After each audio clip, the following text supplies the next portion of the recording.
একজন নারী যে ভালোবাসায় ভরসা করেছিল, একজন পুরুষ যে বিয়ে আর বাচ্চা শব্দটাই সহ্য করতে পারতো না। 4 বছরের সম্পর্ক, বিয়ের ঠিক আগে বিশ্বাসঘাতকতা, আর তারপর শ্রেয়া নেয় এক ভয়ঙ্কর সিদ্ধান্ত।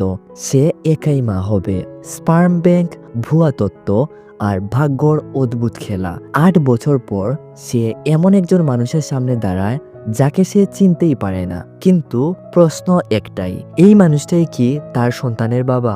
ভালোবাসা, অনুশোচনা আর এক শিশুর প্রশ্ন, আমার বাবাকে? তো কথা বলছিলাম 2024 সালে মুক্তিপ্রাপ্ত মুভি কাদালিক্কা নেরম ইল্লাইয়ের কথা। তাহলে চলুন আর পেছন না বাড়িয়ে শুরু করি আমাদের আজকের মুভির এক্সপ্লেনেশন।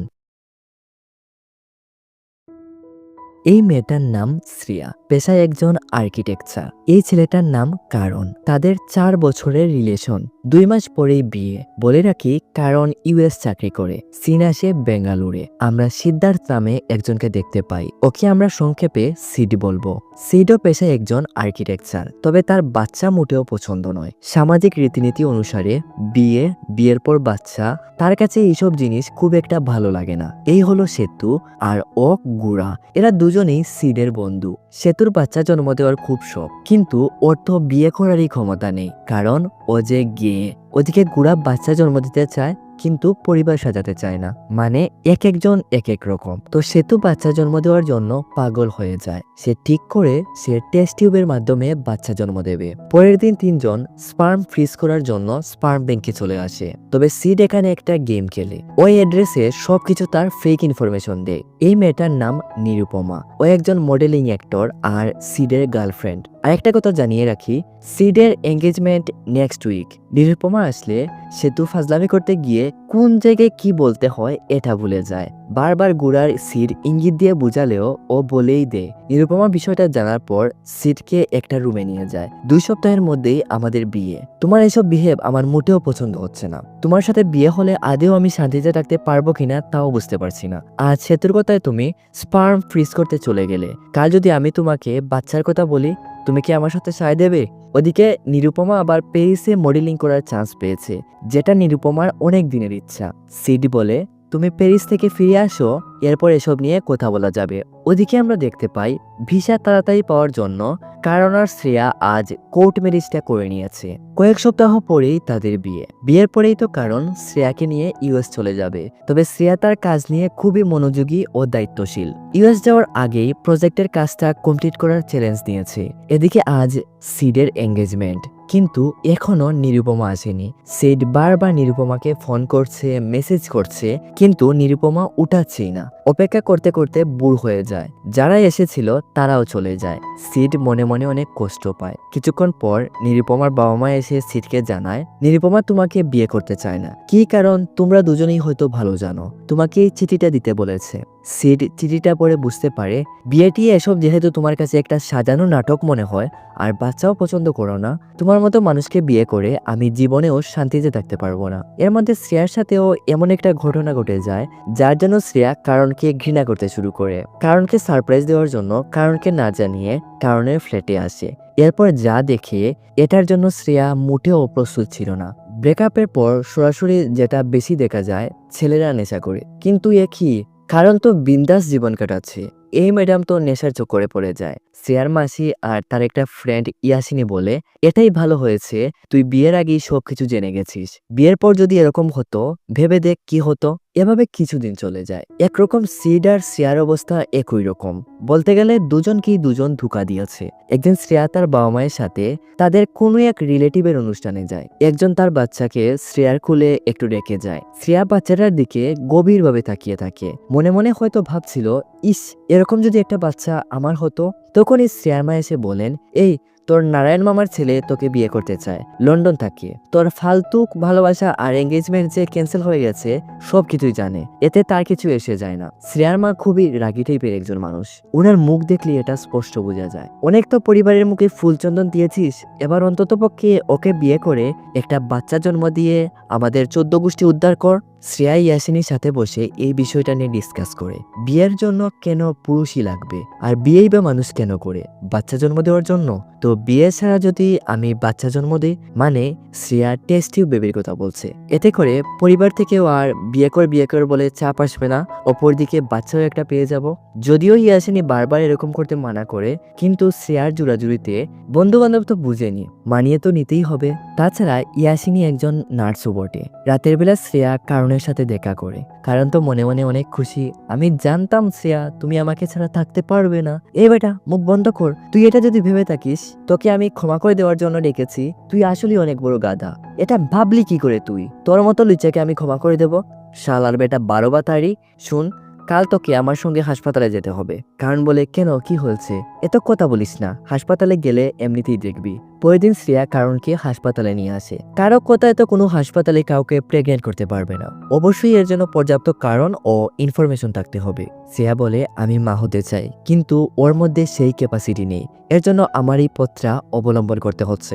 ওদিকে ইয়াসিনী আরো 2-3 কথা লাগিয়ে বলে, বিয়ের কদিনেই এত সমস্যা? তুমি একদম সঠিক সিদ্ধান্ত নিয়েছো শ্রেয়া। কারণ বারবার এখনো শ্রেয়ার কাছে ক্ষমা চাচ্ছে, কিন্তু শ্রেয়া কারণের কোনো কথারই জবাব দেয় না। 2-3 দিন পর শ্রেয়ার অপারেশন হয়। এবার শ্রেয়ার অপেক্ষা কবে পজিটিভ রেজাল্ট আসবে। আরো কিছুদিন এভাবেই পার হয়ে যায়। একদিন শ্রেয়া প্রেগনেন্সি কিটে দেখে পজিটিভ এসেছে।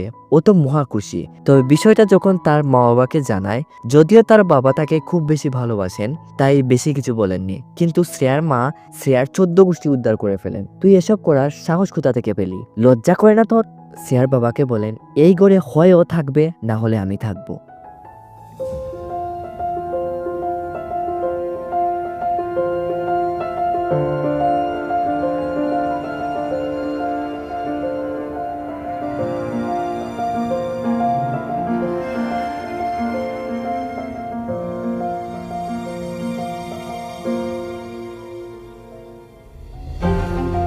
শ্রেয়াই বাড়ি ছেড়ে তার এক মাসির বাসায় চলে আসে, দিন যেতে আর কি। একদিন শ্রেয়া টিভিতে নিউজ দেখছিল। তবে আজকের নিউজটা শোনার পর শ্রেয়া আরেক টেনশনে পড়ে যায়। নিউজটা ছিল এরকম, শহরে একজন নামকরা লোককে একজন সিরিয়াল কিলার মেরে ফেলেছে। এক গোপন ইনভেস্টিগেটে জানা গেছে লোকটা নাকি আবার স্পার্ম ব্যাংকে স্পার্মও ডোনেট করত। মনে আছে, শ্রেয়ার বান্ধবী কিন্তু নার্স। যদিও এসব ডকুমেন্ট দেওয়া এলাও নয়, তবে ইয়াসিনী যেহেতু ওই হাসপাতালের নার্স ছিল, কোথায় কি আছে সবকিছুই ভালোভাবে জানতো। তাছাড়া বান্ধবীর বিপদে পাশে যদি না দাঁড়ায় তাহলে কি করে হয়, সবকিছু কালেক্ট করে শ্রেয়াকে এনে দেয়। স্পার্ম ডোনারের নাম কি জানেন? একটু গেস করুন। যদি আপনি অনুমান করতে পারেন তবে কমেন্টে জানাবেন। আপনার নিশ্চয়ই মনে আছে সিড তার ইনফরমেশন ভুল দিয়েছিল, বাকিটা সামনে জানতে পারবেন। অ্যাড্রেস অনুযায়ী শ্রেয়া বেঙ্গালুরু যাচ্ছে তার বাচ্চা মানে পি জেমস আসলে চোর না ডাকাত না সিরিয়াল কিলার এটা দেখতে। ইয়াসিনী শ্রেয়াকে এয়ারপোর্টে নামিয়ে দেয়। সিন এরপর যখন শ্রেয়াকে ফোকাস করে তখন আমরা দেখতে পাই শ্রেয়া সিডের অফিসে এসে স্পিচ দিচ্ছে। সিড শ্রেয়ার প্রেজেন্টেশন, কথাবার্তা সব মিলিয়ে শ্রেয়াকে পছন্দ করতে শুরু করে। অ্যাড্রেসের লোকেশন ফলো করে শ্রেয়া একটা বারে চলে আসে, কিন্তু পি জেমস বলে কাউকে খুঁজে পায় না। শ্রেয়া ইয়াসিনীকে ফোন করে বলে, তুই আমাকে ভুল অ্যাড্রেস দিয়েছিস। ইয়াসিনী জানায়, আমি তো রেকর্ড দেখেই বের করলাম। শ্রেয়া বুঝতে পারে লোকটা সবকিছু ভুল তথ্য দিয়েছে। সিড এবার এই বারের উপরেই তার বন্ধুদের সাথে ড্রিঙ্ক করছিল। শ্রেয়াকে দেখে ও দৌড়ে শ্রেয়ার কাছে আসে, তবে শ্রেয়া সিডকে চিনতে পারে না। সিড শ্রেয়ার সাথে এমনভাবে কথা বলতে শুরু করে যেন তারা দুজন খুবই পরিচিত। শ্রেয়া তো কিছুই বুঝতে পারছিল না। আপনাকে আমি চিনতে পারছি না, আমাদের কি এর আগে কোথাও দেখা হয়েছিল? সিড বলে, না না, তবে আমি তোমাকে আমাদের অফিসে স্পিচ দিতে দেখেছিলাম। তোমার প্রেজেন্টেশন ওয়াও, একা এসেছো নাকি? শ্রেয়া জানায়, হ্যাঁ, আমার একটা বন্ধুকে সারপ্রাইজ দিতে এসেছিলাম, কিন্তু ও তো আসলোই না, উল্টো আমি সারপ্রাইজ পেয়ে গেছি। দুজন দুজনের সাথে পরিচয় হয়। সির যখন জানতে পারে 2 ঘন্টা পরে শ্রেয়ার ফ্লাইট, সির তখন শ্রেয়াকে রাতের খাবারটা তার বাড়িতে খাওয়ার জন্য ইনভাইট করে।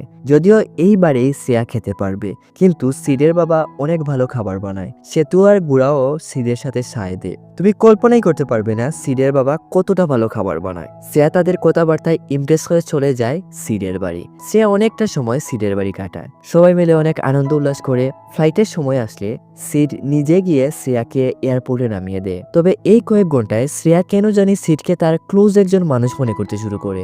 এভাবেই চলে যায় কয়েক মাস। আজ শ্রেয়ার ফুটফুটে ছেলে সন্তানের জন্ম হয়। সময়ের সাথে সাথে পার্থিব অনেক বড় হয়ে যায়। এখন সে স্কুলে যেতে শুরু করেছে। তবে পার্থিব ৮-১০টা বাচ্চাদের মতো না, ও সব সময়ই একটু রুডলি কথা বলে। কেউ তার সাথে কথা বলে জয়ী হতে পারে না। প্রত্যেকটা কথার জবাব পার্থিব খুব সুন্দর করে দিতে পারে। তবে একটা জায়গায় গিয়ে পার্থিব আটকে যায়। যখন স্কুলে সবাই তাদের বাবা মাকে নিয়ে কথা বলে, ম্যাডাম যখন তার বাবা সম্পর্কে জানতে চান, পার্থিবের তখন উত্তর দেওয়ার কিছুই থাকে না। এর মধ্যে সিডকে ৪ মাসের জন্য তার কোম্পানি চেন্নাই পাঠায়। একটা গাড়ি থেকে নামতেই সিডের উপর একটা বল এসে পড়ে, আর আমরা দেখতে পাই বলটা পার্থিব মেরেছে। আপনারা নিশ্চয়ই জানেন পার্থিব কিরকম টাইপের ছেলে। সরি তো বলেই না, উল্টো এরকম ভাবে কথা বলতে শুরু করে মনে হচ্ছে সিড যে তার বলটা ধরেছে এটাই সিডের ভুল হয়েছে। সিড বলটা কিক মেরে কোথাও ফেলে দেয়। শ্রেয়ার মা শ্রেয়ার উপর রেগে থাকলেও শ্রেয়ার বাবা সব সময় শ্রেয়া আর পার্থিবের খবরাখবর রাখেন।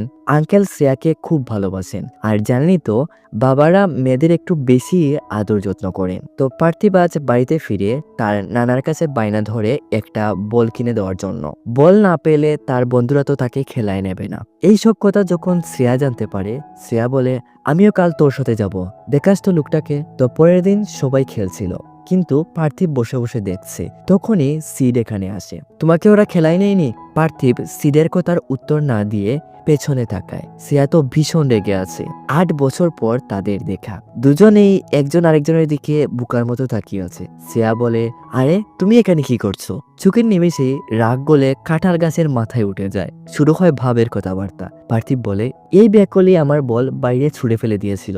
শ্রেয়া বলে, বাবা এরকম বড়দের সাথে কথা বলতে নেই। পার্থিব যখন বুঝতে পারে তার মা এখন সিডের পক্ষ নিয়ে কথা বলছে, ও তখন সিডকে কয়েক কথা শুনিয়ে চলে যায়। পরের দিন শ্রেয়া দেখে সিড তার কোম্পানিতেই কাজে এসেছে, মানে এখন থেকে সিড তার কম্পিটিটর। কিছুদিন এভাবেই চলে যায়। আজ পার্থিব স্কুলে এমন এক কাণ্ড করে বসে শ্রেয়াকে প্রিন্সিপাল স্কুলে ডাকেন। পার্থিব আর কুণাল মারামারি করে নিজেদের এমন অবস্থা করেছে, প্রিন্সিপাল পার্থিবকেই এর জন্য দায়ী মনে করছেন। শ্রেয়া ভালো করে বুঝতে পারে কুণাল কিছু উল্টোপাল্টা করেছে দেখেই পার্থিব ওকে মেরেছে। শ্রেয়া রাতে যখন পার্থিবকে জিজ্ঞেস করে ও কেন কুণালকে মারলো, তখন পার্থিব বলে, তুমি আজও আমাকে বলোনি আমার বাবা কে, বাবার নাম কি, বাবা কোথায় থাকেন। স্কুলে ম্যাডাম স্যাররা জিজ্ঞেস করলে আমার উত্তর দেওয়ার কিছুই থাকে না। তবু আমি বানিয়ে বানিয়ে বলি আমার বাবা পাকিস্তান আর ইন্ডিয়ার যুদ্ধের সময় মারা গেছেন। অনেক দিন ধরেই এই পরিচয়টা দিয়ে আসছিলাম, কিন্তু আজ এই কুণাল আমার বাবাকে নিয়ে উল্টোপাল্টা কথা বলে, আমাকে টেস্টি বেবি বলে, সবাই আমার মজা নেয়, এর জন্য আমি ওকে মেরেছি। বিকেলে অফিস থেকে ফিরে শ্রেয়া দেখে পার্থিব ঘরে নেই। আশপাশের সব জায়গায় খুঁজে দেখে, কিন্তু কোথাও পার্থিবকে খুঁজে পায় না। হঠাৎ কি মনে করে শ্রেয়া সিডের বাসায় যায়, কিন্তু সিডের কাছেও পার্থিব যায়নি। সিড বলে, সব জায়গায় খুঁজে দেখে নিয়েছো? শ্রেয়া জানায়, যেখানে যেখানে পার্থিব যেতে পারে সব জায়গায় খুঁজে দেখেছি, কিন্তু কোথাও নেই। তাহলে আমাদের পুলিশকে ইনফর্ম করা উচিত। তো কিছুক্ষণ পর পুলিশ আসলে এটা স্বাভাবিক, বাচ্চার বাবা কোথায় জানতে চাইবে। শ্রেয়া বলে, আমি একজন সিঙ্গেল মা। দাদা বলে, ডিভোর্স হয়ে গেছে?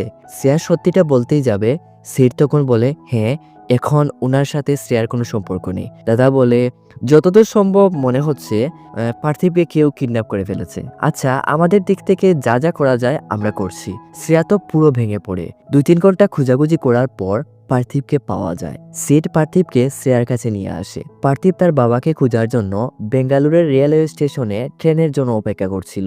সময় মতো সিড যাওয়ায় পার্থিবকে ফিরিয়ে আনতে পেরেছে। পার্থিবকে খুঁজে পাওয়ার পর শ্রেয়া মনে অনেক শান্তি পায়। আবহাওয়ার স্বাদ নিতে নিতে দালানে বসে দোলনা চড়ছিল। একটু পর সিডও শ্রেয়ার পাশে এসে বসে। শ্রেয়া সিডকে জানায়, না আমি সিঙ্গেল মা, আর নাই বা আমার বিয়ে হয়েছে, আর নাই বা আমার ডিভোর্স হয়েছে, আর নাই বা আমার বিয়ে হয়েছে। 8 বছর আগে স্পার্ম ডোনার আর IVF ট্রিটমেন্টের মাধ্যমে প্রেগনেন্ট হই। জানো পার্থিব আগে সবসময়ই তার বাবা সম্পর্কে জানতে চাইতো, যদিও বিষয়টা সবসময়ই তার কাছে একটা প্রশ্ন জাগিয়ে তুলতো। তবে তুমি আসার পর থেকে পার্থিব একটিবারের জন্য তার বাবা সম্পর্কে জানতে চায়নি। এখন স্কুলে গিয়ে নিজে থেকে বানিয়ে বানিয়ে বলে আসে মিলিটারি ডিউটি পালন করার সময় তার বাবা মারা গেছেন। কি বুঝলেন, তাদের মধ্যে ধীরে ধীরে ভালোবাসার ভাব জাগ্রত হচ্ছে। পরের দিন আমরা দেখতে পাই একটা প্রজেক্টের সাইট ভিজিট করার জন্য সিড আর শ্রেয়া দুজনকেই সিডের কোম্পানি থেকে ডেকেছে। শ্রেয়া বেরিয়ে পড়বে, কিন্তু তার মাসির রুমে গিয়ে দেখে উনার এত জোর উঠেছে বিছানা থেকে উঠতেই পারছেন না। এখন এই অবস্থায় শ্রেয়া কি করে যায়? এর মধ্যে পার্থিবকে কে দেখাশোনা করবে? তখনই সিড এখানে আসে। সিড বলে, আমি তো ড্রাইভ করে যাব, চাইলে তুমিও আসতে পারো। আর পার্থিব ওকেও সাথে করে নিয়ে নাও, আমার বাড়িতে থাকবে, কাজের সময় বেরিয়ে গেলে আমার বাবা পার্থিবের দেখাশোনা করবে। তো শ্রেয়ার কাছে বুদ্ধিটা খারাপ মনে হয় না, একদিকে পার্থিবেরও চিন্তা করা লাগবে না, অপরদিকে কাজও হয়ে যাবে। ওদিকে গুড়ার এক কাণ্ড করে বসে, যখন জানতে পারে সিড বেঙ্গালুরু আসছে, ও সিডকে সারপ্রাইজ দেওয়ার জন্য নিরুপমাকে সাথে করে নিয়ে আসে। নিরুপমা অনেকদিন ধরেই সিডের সাথে দেখা করতে চাচ্ছে, তবে শ্রেয়ার কাছে বিষয়টা খুব খারাপ লাগে। যদিও সিড নিরুপমাকে তার বন্ধু বলে পরিচয় দেয়, কিন্তু শ্রেয়া ভালো করে বুঝতে পারে নিরুপমা যে সিডের এক্স গার্লফ্রেন্ড। সিড গুড়াকে গিয়ে বলে, তুই এরকম করলি কেন রে?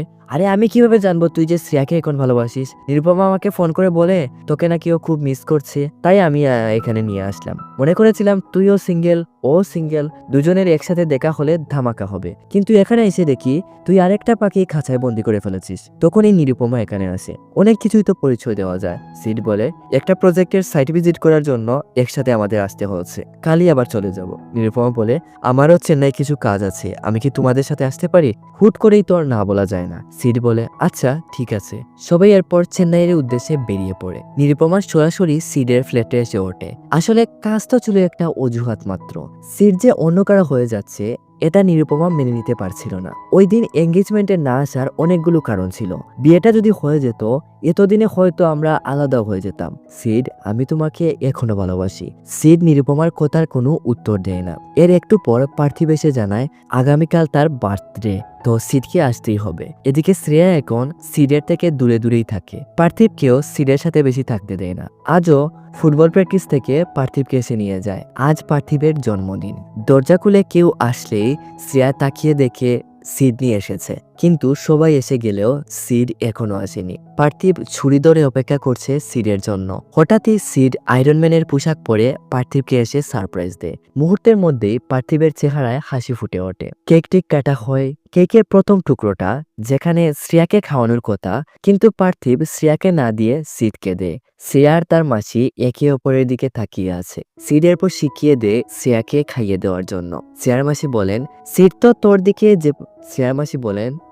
তোর দিকে যেভাবে তাকিয়ে থাকে আমার তো মনে হয় ও তোকে পছন্দ করে। পার্থিবকে দেখেছিস ও সিডকে কতটা পছন্দ করে? আমার তো মনে হয় তুই যদি সিডকে বিয়ে করিস তুই শান্তিতে থাকতে পারবি। শ্রেয়া সিডকে এসে বলে, তোমার এক্স গার্লফ্রেন্ড কোথায়? আসেনি?